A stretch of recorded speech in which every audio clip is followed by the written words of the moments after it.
Hello sir, నమస్తే, welcome to our studio. So ముందుగా world suicide prevention day సందర్భంగా అసలు ఈ ఇయర్ థీమ్ ఏం తీసుకున్నారు అనేది మనం డిస్కస్ చేద్దాం. So thanks for the invitation అండి. ఫస్ట్ ఆఫ్ ఆల్, సో ఇవాళ సెప్టెంబర్ 10th మన ప్రపంచ ఆత్మహత్య నివారణ దినోత్సవము. ఈ ఇయర్ థీమ్ వచ్చేసరికి చేంజింగ్ ద నెరేటివ్, అంటే మనము ఆత్మహత్యను చూసే విధానాన్ని మార్చడం, అంటే మన యొక్క దానికి యాటిట్యూడ్ టువర్డ్స్ సూసైడ్. అంటే ఇప్పుడు ప్రతి ఒక్కరికి they have got their own kind of attitude. అంటే కొంతమంది సూసైడ్ అంటే ఒక పిరికి చర్య అనుకుంటారు, కొంతమంది అదే కొంత ధైర్యవంతులు చేసేది అనుకుంటారు, కొంతమంది ఏమో చేతగాని వాళ్ళు చేసేది అనుకుంటారు. అంటే every one has got their own kind of narrative. So దాన్ని మనం చూసే విధానంలో మార్పులు తీసుకురావాలి, దాని గురించి డీటెయిల్స్ తెలుసుకోవాలి. అండ్ ఎవరైతే ఇట్లాంటి ఆలోచనతోని బాధపడుతున్నారో వాళ్ళకి తగిన సహాయం, అంటే ఇన్ సూటబుల్ వే తగిన సహాయం మనము చేయటానికని ఈ year the theme is changing the narrative. అంటే let's change the narrative on suicide. Exactly. Okay, అంటే ఇప్పుడు ఎవ్రీ ఇయర్ మనం ఇలాంటివి ఏదో ఒక థీమ్తో సెప్టెంబర్ 10th ఏదో ఒక థీమ్తో వస్తూ ఉంటాము.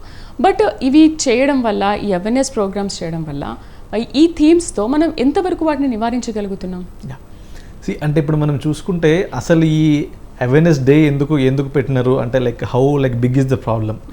ఇప్పుడు సూసైడ్స్ వచ్చేసరికి మనకు almost 3rd leading cause of death. మనకు ఏదైతే ప్రొడక్టివ్ ఏజ్ గ్రూప్లో అంటే 15 to 45 years ఏజ్ గ్రూప్లో 3rd leading cause of death, అంటే అంత సివియర్ కారణం ఉంది. బట్ దీనికి సంబంధించి మనకు జనాలలో అవేర్నెస్ కానీ దీని గురించి సంబంధించిన ఇన్ఫర్మేషన్ కానీ చాలా వరకు లిమిటెడ్గానే ఉంది. సో దాని గురించని మనకు బేసికల్గా అవేర్నెస్ డే అనేది పెడుతున్నాము. Every year we are following as a psychiatrist. మనకు మెడికల్ కాలేజెస్లో లేదంటే హాస్పిటల్స్లో ఇవన్నీ మనము చాలా పెద్ద ఎత్తున ప్రోగ్రామ్స్ చేస్తున్నాము. బట్ స్టిల్ మనము ఎవ్రీ ఇయర్ మనం ఏమంటే ఈ సూసైడ్ రేట్స్లో దెర్ ఈజ్ ఇంక్రీజ్. ప్రతి ఇయర్ దీంట్లో మనకు పెరుగుదల కానీ తగ్గుదల మట్టుకు మనం చూడట్లేము. దీనికి మల్టిపుల్ రీజన్స్ ఉండొచ్చు. అంటే మనకు డే టు డే ఎదురవుతున్న స్ట్రెస్, మెయిన్గా ఏమంటే లైఫ్ స్టైల్ చేంజెస్ వల్ల చాలా వరకు సూసైడ్స్ అనేవి పెరుగుతూనే ఉన్నాయి. సో దీనికి వాట్ వి సే తగ్గించడానికి మల్టిపుల్ రకాల మనకు రీజన్స్ ఇన్ ద సెన్స్ అంటే గవర్నమెంట్ నుంచి కొంతవరకు రావడము, యాజ్ ఏ ప్రొఫెషనల్ సైకియాట్రిస్ట్ నుంచి, సైకాలజిస్ట్ నుంచి రావడము, డాక్టర్ ప్రొఫెషన్స్లో ఉన్న వాళ్ళు కూడా కొంత దీని గురించి అవేర్ అయ్యి ఎవరికి రెఫర్ చేయాలి, ఎక్కడికి రెఫర్ చేయాలి, అండ్ సొసైటీ దీన్ని ఎట్లా మనకు మేనేజ్ చేస్తుంది. ఇప్పుడు సపోజ్ ఎవరైనా ఒక అబ్బాయి ఎగ్జామ్స్లో ఫెయిల్ అయినాడు, వాళ్ళ ఇంట్లో వచ్చి చనిపోవాలని అనిపిస్తుంది అంటున్నాడు. How as a family they kind of respond to it. పిల్లోడికి ఆ ఫ్యామిలీ తగిన సపోర్ట్ ఇస్తుందా, తగిన కైండ్ ఆఫ్ ట్రీట్మెంట్ ఇస్తుందా, తగినట్టు ఎమోషనల్ సపోర్ట్ ఇస్తుందా, దీని గురించి మల్టిపుల్ రకాలుగా అవేర్నెస్ అనేది క్రియేట్ చేస్తున్నాము. ఇది ఇంకా కూడా మనకు ప్రజల్లోకి పోవాల్సిన అవసరం ఉంది. ఎందుకంటే చాలా వరకు మిస్కన్సెప్షన్స్, అంటే ఇప్పుడు ఎవరన్నా ఒకరు సపోజ్ మన ఇంట్లోనో మన ఇంటి పక్కన వాళ్ళు ఎవరన్నా వచ్చి మనకు వచ్చి చెప్పినారు అనుకోండి, we start to judge them. ఇప్పుడు సపోజ్ మన ఇంటి పక్కన వాళ్ళ ఇంట్లో ఏదో ఫినాన్షియల్ ఇష్యూస్ వచ్చి సూసైడల్ థాట్స్ కానీ సూసైడల్ అటెంప్ట్ కానీ చేసుకున్నారు, we start to judge them.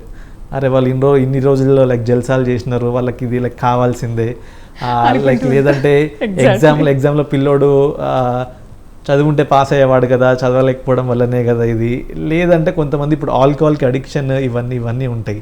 వాళ్ళలో కూడా అరే వాడు తాగి చనిపోతున్నాడు అంటే they don't try to address the basic issue మనకు అడ్రస్ చేయకుండా కంప్లీట్గా జడ్జిమెంట్, అంటే వాళ్ళకి ఏదో తగిన శాస్త్ర జరుగుతున్నట్టు చూడటము.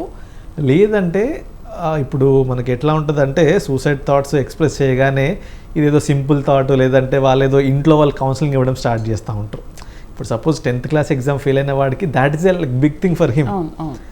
10th class ఎగ్జామే కదా, లైట్ తీసుకో, తగ్గించుకో, లేదంటే సపోజ్ ఇప్పుడు నిద్ర పట్టట్లేదంటే నిద్రపో అంటారు. How is it possible? అంటే వాడికి అది పెద్ద సమస్య. Exactly, that's what I'm trying to tell you. ఇప్పుడు అంటే సూసైడ్ చేసుకోవడం అనేది పిరికి చర్యనా ధైర్యవంతుల చర్యనా కాదు.